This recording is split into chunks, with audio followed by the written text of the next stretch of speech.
बाळ झोपलंय, म्हणजे आता 1-1.5 तास तरी काही उठायचं नाही. तोपर्यंत मी जाऊन येते. चांगलं चाललंय. म्हणजे इतके दिवस बाळाच्या निमित्ताने त्याला भेटायला जात होतीस आणि आता अगदी सांगून सवरून उघडपणे चाललीस. समीरच्या अकलेवर तरी कसला पडदा पडलाय कुणास ठाऊक. मला तर हे सगळं. आई, माझं मन स्वच्छ आहे हे तुम्हालाही माहिती आहे. मी आज मिसेस प्रधानांना भेटायला चालली हॉस्पिटलमध्ये, त्यांचं अभिनंदन करण्यासाठी. हे बघ, तुला जायचंय ना, जा ना तू. माझी समजूत काढण्यात वेळ कशाला घालवतेस? जा.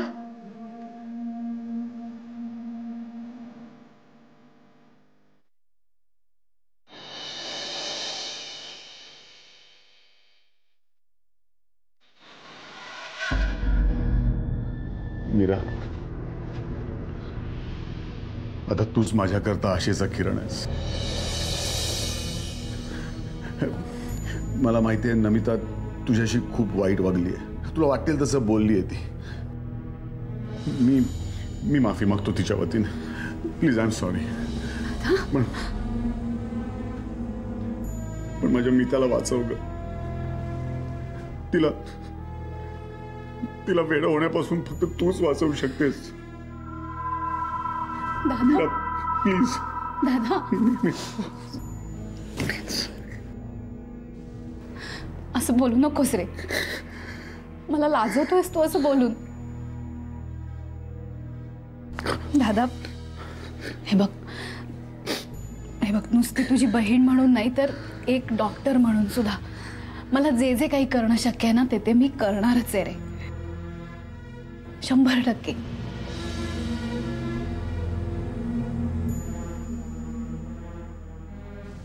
वाईट एकाच गोष्टीचं वाटतं की जे हातून निसटून गेलंय ते मिळणार नाही परत कधीच.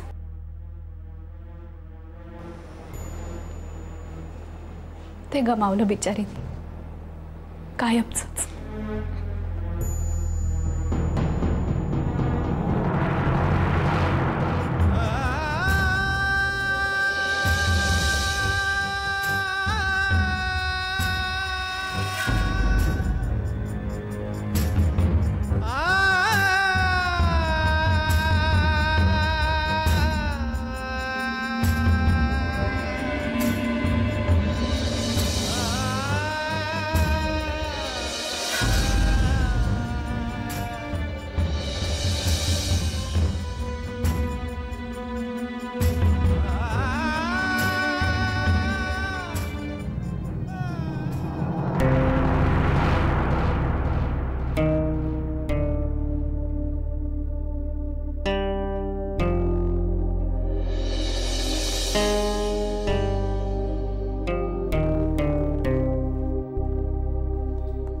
मीराताई,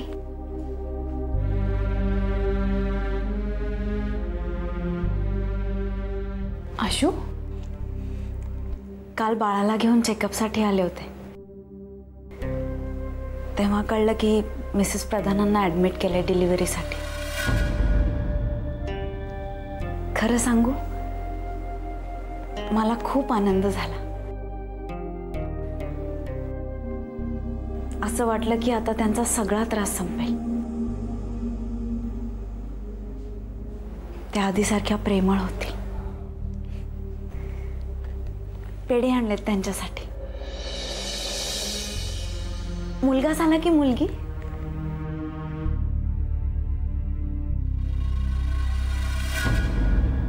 मीराताई,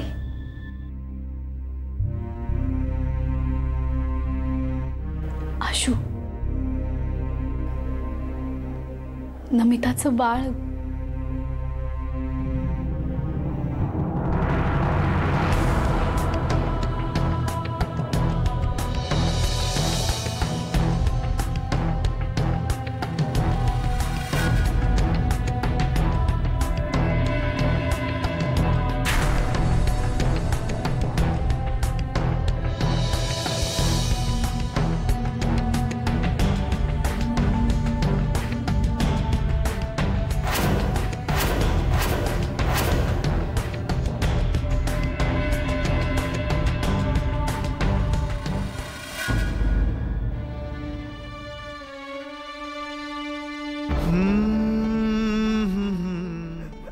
माझं बाळ बघायचंय शुभंकर.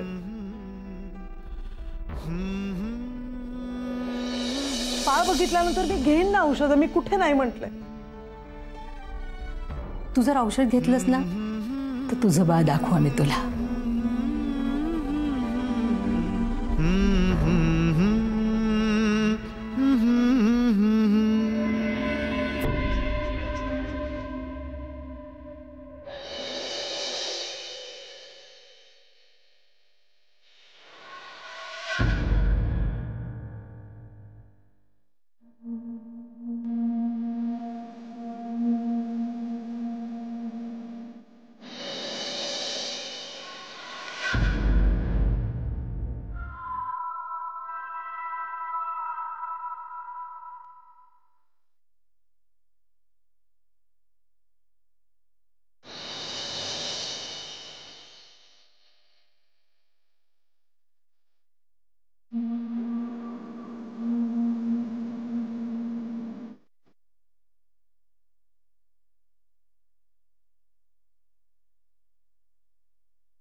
मिस्टर प्रधान,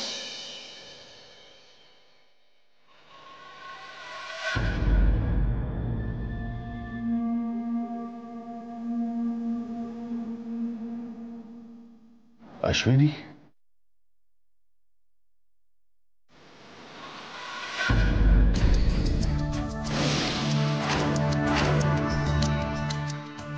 तू पुन्हा आलीस इथं सुद्धा. तुझं तोंड काळं कर आधी इथून. तुझ्यामुळे सगळं सत्यानाश झालं. तू यांच्या आयुष्यात आलीस ना, त्यामुळेच यांचे ग्रह फिरले. कसा लक्ष्मीनारायणासारखा झोडा होता यांचा, पण तुझी सावली पडली आणि या घरातली शांती नाहीशी झाली. नमिताच्या हातातोंडाशी आलेला सुखाचा घास तो हिरावून घेतलायस.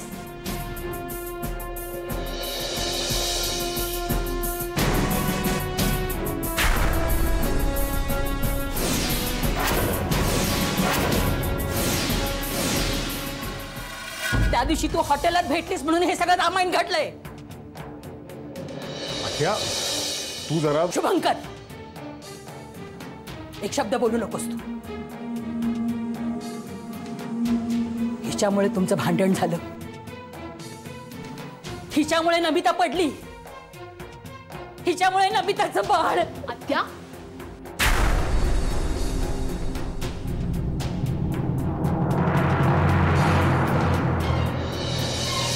आत्या काय चाललंय? मीना, हिला आधी इथून घालून दे.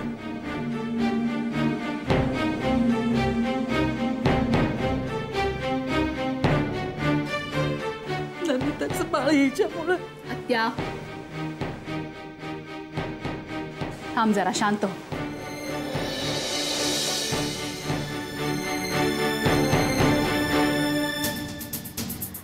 हे बघ आत्या, असं कोणाच्या सावलीमुळे वगैरे काही घडत नसतं. प्रत्येकाला मिळतं ते फक्त स्वतःच्या कर्माचं फळ. अश्विनी सारख्या सालस मुलीला बोल लावण्यापेक्षा आधी आपल्या पायाखाली काय जळतंय ते पाहिलेलं बरं.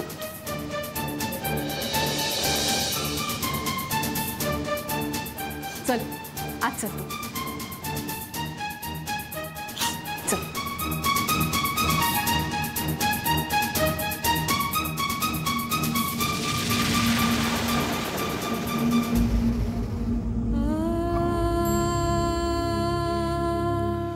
Ashwini, I am sorry. तुम्ही कशाला सॉरी म्हणताय?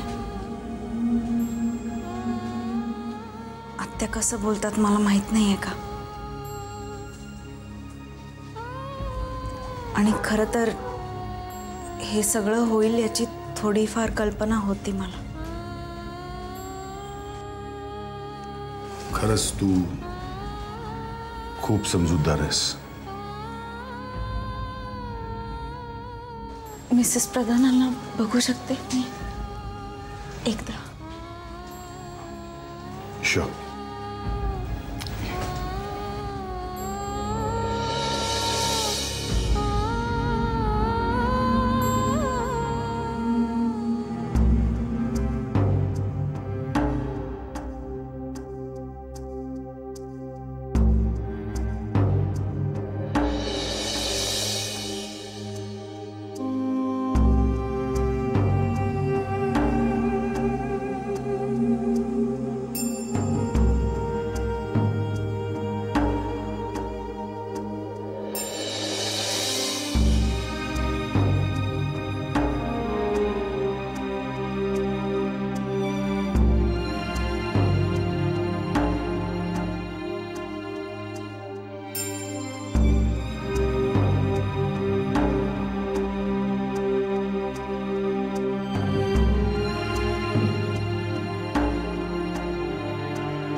यांची काळजी घ्या.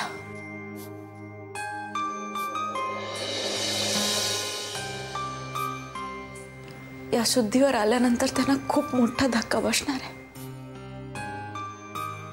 काळजी घ्या. Ashwini,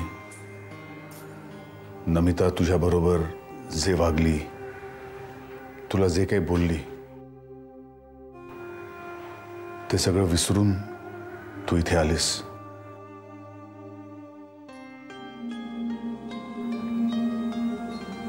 thank you very much. मी एक आई आहे मिस्टर प्रधान, आणि आईच्या मनात राग द्वेष कधीच नसतो. मी मागचं सगळं कधीच विसरले. आज मिसेस प्रधानांना भेटल्याशिवाय मला राहावलं नसतं, म्हणून मी आले.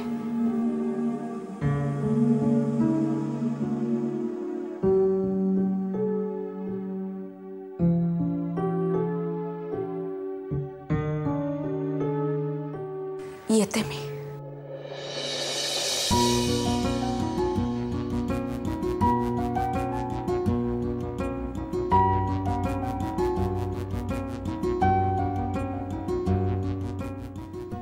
येते मी.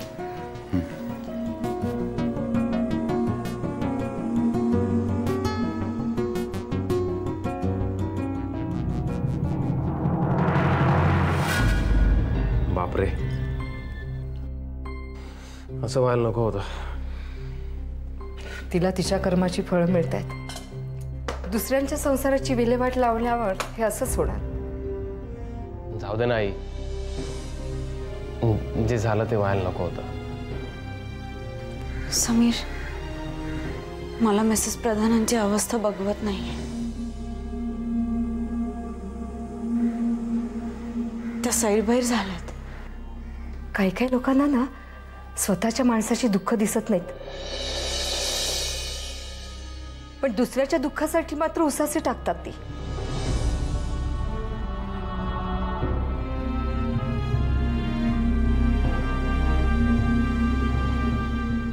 आई, तुम्ही असं का बोलताय? आपली सगळी माणसं सुखी राहावी म्हणूनच मी हे केलं ना. पण त्यांना दुःख कमी होण्याऐवजी कायमचं वाढलं, हे मात्र सोयीस्करित्या विसरलीस तू.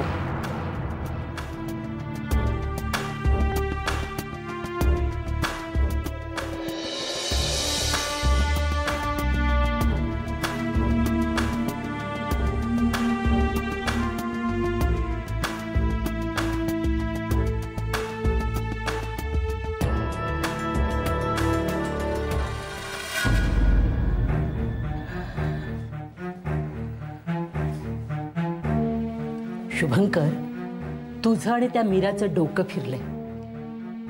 त्या 1.5 तमडीच्या मुलीला तुम्ही डोक्यावर का चढवले मला तेच कळत नाहीये. आत्या बस झालं आता. यातनं कधी बाहेर पडणार आहेस का तू?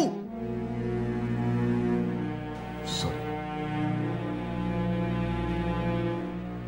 तुला खरं सांगू आत्या, अश्विनीशी तू आणि मीता सुद्धा ज्या प्रकारे वागलाय ना, तेव्हापासून माझं मनच उडालंय सगळ्यातनं. सगळ्या नात्यांवरचा विश्वासच उडालाय माझा. अगं, आणि आज बिचारी नमिताला बघायला आली होती अश्विनी, तेव्हा काय वाटेल ते बोललीस तू तिला. माझ्या मनाचा कधीतरी विचार करणार आहेस का तू? दादा, काय झालं? काय झालं आत्या? त्यालाच विचार. अगं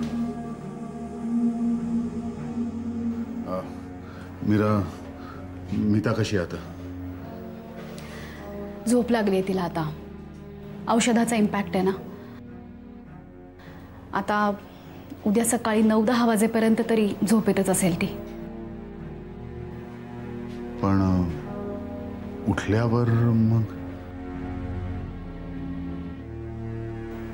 दादा, सध्या आपण फक्त आशा करू शकतो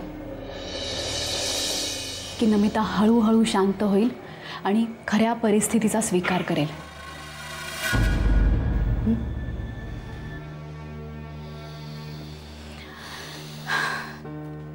पण आता आपण घरी जाऊया.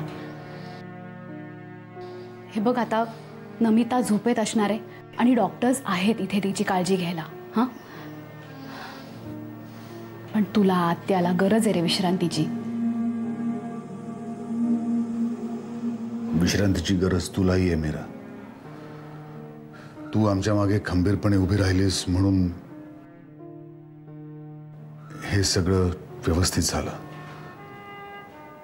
पण तुझ्या जीवाची काय घालमेल होत असेल ह्याची मी कल्पना करू शकतो.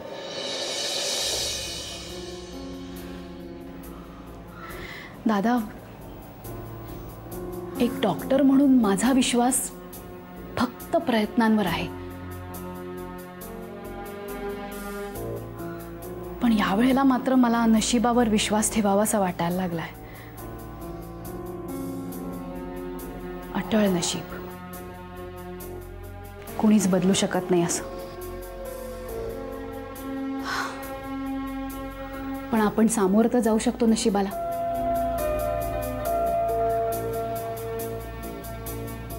चल घरी जाऊया आपण. आत्या, चल घरी.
बाळ